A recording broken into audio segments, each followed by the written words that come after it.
Welcome to Pioneer Viewpoint. I'm Barry. And I'm Sarah. As we head into the heart of the holiday shopping season, drivers in Middle Tennessee will find it less expensive to get around than those in other states. Tennessee is the fifth least expensive state in the nation for gas prices, according to AAA. Gas prices across Tennessee fell 5 cents on average over the last week. Those traveling in the states over Thanksgiving saw the cheapest prices at the gas pumps since 2020. More Vol State students will find it less expensive to finish their studies thanks to the Volunteer State Community College Scholarship Foundation. Gracie Trosper tells us how they raise funds through Giving Day. Giving Day is a scholarship fundraiser, and Karen Mitchell tells us a little more about Vol State's variety of scholarships. We have different scholarships, for example, for nursing or different specific areas. We have certain scholarships in those areas. In addition to nursing, other areas it funds scholarships for include humanities and fine art, athletics, social science and education, math and science, and business and technology. Though now over, Giving Day allowed for 36 hours of scholarship fundraising for these areas. There is a good variety of scholarship types available as well. We have wonderful scholarships available for academic, but a lot of our scholarships are need-based as well. So we have scholarships for anyone who needs them. We have small book scholarships all the way up to full tuition. Scholarships and their fundraisers are a tremendous help to students. You can fill out one application that you can find it on the financial aid page, and that application gets you in for whatever the criteria are for the different profiles. It takes time for all the results on Giving Day to come back, but what was gained from the event was very worth the time and effort. This is Gracie Trosper. Vol State students in the entertainment media production will soon have an additional faculty to use on campus. Sarah Ivy Carson shows us around. There is a new studio being assembled and a new certificate-type program added to the curriculum in the entertainment media department.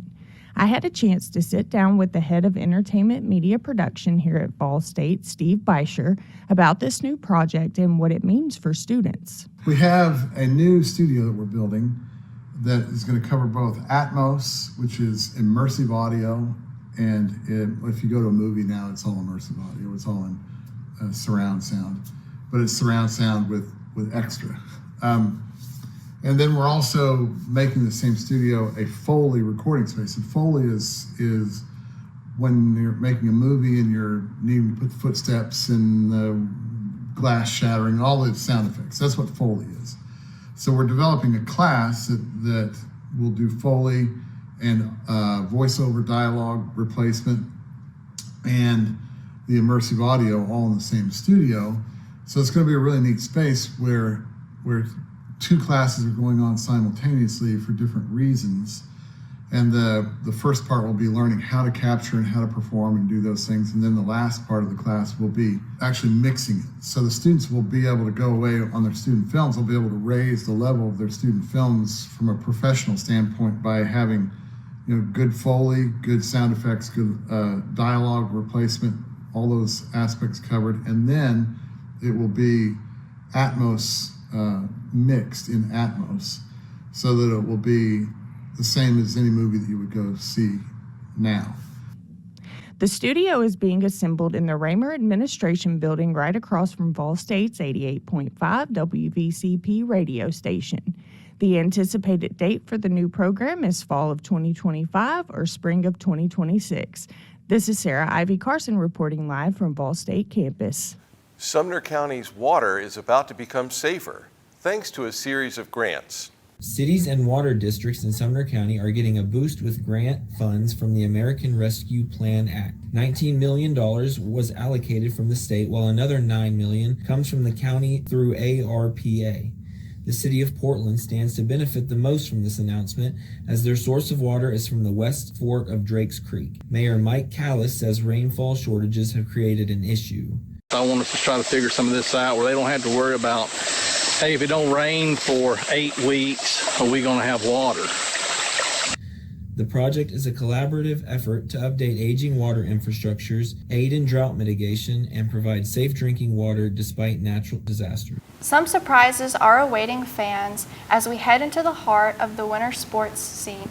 Here's a look at sports. I'm Gracie. The Tennessee High School Championship games are set for the 2024 TSSAA football playoffs. Avery Smith found out firsthand from Station Camp's coach Bain how tough it gets as the playoffs close in. How do you feel your last game went? Last game, not very well. We played a really good team. You know, they have a chance to win the state. But I didn't feel like we played good in the middle of the year, pushing towards the playoffs. Yeah. And then we got to this game and just kind of fell apart at the end of the year. But it's a good learning experience for the young guys, you know, that you got to keep going no matter what. But there's some things, if we played it again, obviously we would do different. Marshall was a really good team. So we know to play that good team at their level, mentally we've got to correct some things. Okay. And then with you just finishing your second year as a head coach, this is your second year in a row of making it to the second rounds. How do you feel would be a way for you to get over that hump to make it into the third and then to stay? When I took over, Coach Alexander did a good job, you know, getting us to where the program got, and I think these last 2 years we've taken it to the next level. I think it's the first time since 2007, 2008 that we've been to second round back-to-back years. Now we got to get over that hump and get to the third round. I personally think everything's on the right trajectory. We just have to be a little bit harder in the weight room in off season. I think that's the key. I think summertime, having a good summer practice. Our kids still understand that we're going to win in the quarterfinals in January. And once they understand that, that's when we'll take the next step. And same thing we preach to y'all when you play.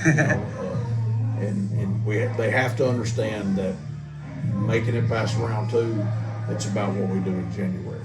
Yeah. So, are there any players you feel like are going to be a real standout dude or a standout leader going into next season? Yeah, our quarterback's coming back. He had, off the top of my head, 2,600 total yards, which is sophomore too, so that's big. You know, we got a handful of young guys here and there that played this year. We expect them to step up next year, but we do have a good core coming back of very experienced players. So. And then I know the offense is more of a aggressive type of offense. You really try to punch the other team in the mouth. Yeah. Is that going to kind of be your same game plan going into? Yeah. This year we expanded a little bit more, went a little more vertical game.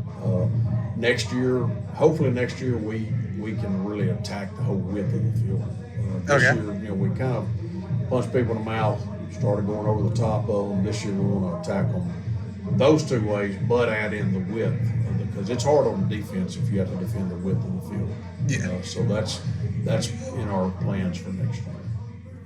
All Blue Cross Bowl championship games will be played at Finley Stadium in Chattanooga from December 5th through 7th. This weekend, the Tennessee Titans take on the only team lower than them in the AFC South, the Jacksonville Jaguars. The Titans were pulverized by the Washington Commanders this past weekend, 19-42. The Titans are now 3-9 on the season and have lost 3 of their last 4 games. On the bright side, Tennessee now holds the number 7 overall pick in the upcoming draft. Don't expect a break in the cold. Here's a look at the weather. I'm Nick with your Pioneer forecast. Temperatures are dipping down again later this week. We'll mostly have cloudy skies today as the wind starts to kick up. The high only hitting 45. More clouds tonight. The low tumbling to 30 in Clarksville. Tomorrow starting out with clouds, but a few rays of sun in the afternoon, high of 45. Some light rain and snow tomorrow night, the low dropping to 31. Just a warning, if your clothing is wet and temperatures are in the 30s, you could be risking hypothermia if you're out for too long. Warning signs of hypothermia include uncontrollable shivering, memory loss, disorientation, slurred speech, and drowsiness. Stay dry and stay warm. I'm Nick with your Pioneer forecast. Better break out the scarves and gloves. That wraps up this edition of Pioneer Viewpoint. I'm Sarah. And I'm Barry. Thanks for watching.